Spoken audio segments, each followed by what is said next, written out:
Hi, this is Miss Fitzmaurice, and this video is basically going over the answers and the solutions to the multiple choice questions on page 37 of your Unit 3 packet.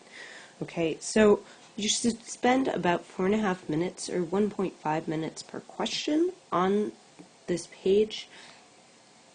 Take it like a test, okay? Really try to get those answers for 4.5 minutes and then come back and watch this video to see how you did. Alright, so in our first question we have two massless springs with different spring constants, K1 and K2, and that's key. And they are supporting a box, basically. We know the block has a weight of 12 newtons, or a mass of 1.2 kilograms, and we know both springs are stretched 24 centimeters, which you should know is 0.24 meters. So delta x is 0.24 meters, but it's actually going to be negative 0.24 meters because both of these springs, if you think about it, are being stretched downwards. Okay, we want to know which is correct about K1 and K2.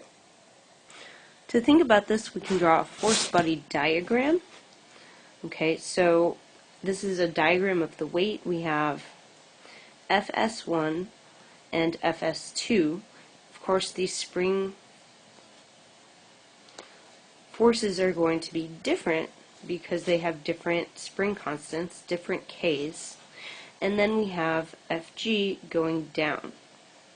Okay, so we can write out our y equation, sigma Fy equals MAy. Okay, this thing is at rest or at equilibrium, so Ay is 0, and we have Fs1 plus Fs2 minus Fg equals 0. We know that Fg, it tells us the weight of this block, and weight is just another name for Fg, is 12 newtons.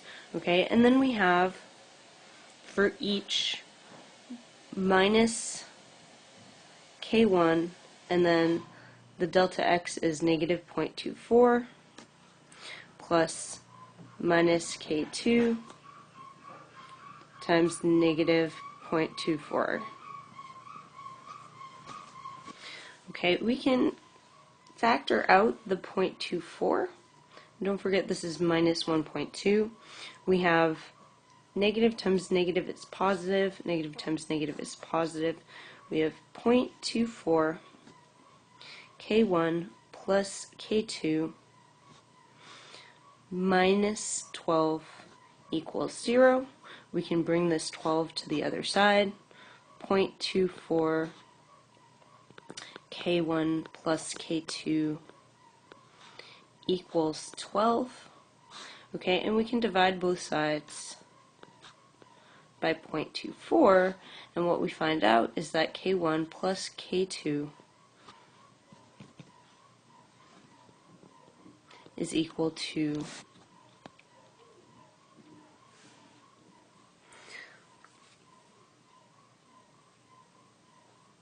50 newtons per meter, but all of our answers are in newtons per centimeter, so 0.5 newtons per centimeter, and it looks like that is option D. So D is the correct answer there. In number 11, we have a VT graph, okay, and we want to know which of the graphs below is going to be the force on this object.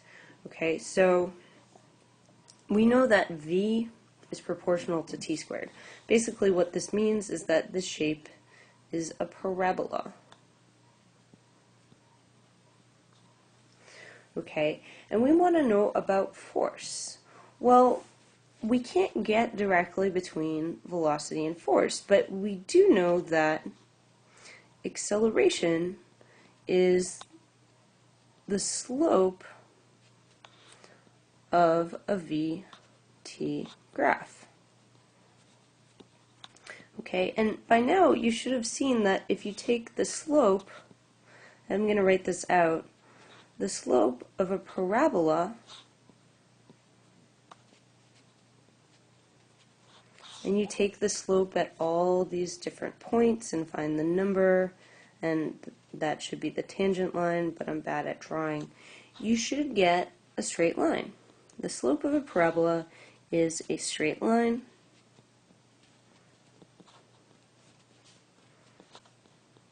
So we know that the acceleration will be a straight line. Well, we know that force is equal to m times acceleration. Okay? And so our force graph will just be a number. Mass stays the same. It could be 2, it could be 17, it could be whatever, times acceleration. And we know acceleration is going to be a straight line. And it will start at 0 because the slope right here at the beginning is 0. Okay, so we know our slope is starting at 0, and then we see that it gets positive. So acceleration time should look like this, and actually force time should look exactly the same. Okay, and if you look at your options, that is option A. Okay, finally we have a hill. Okay, we have a box sitting on our hill, and it says the weight of this box. So we know that Fg is equal to 20 newtons. Now, all they're asking is, how big is the normal force going to be? And they gave us way more information than we needed. We didn't need to know the length of the hill was 5 meters, or the height was 3 meters. Okay, all we need to know is Fg and this angle. Okay, I'm going to go ahead and draw a force body diagram right on the hill, but in a different color. So we know that Fg is straight down, okay, and Fn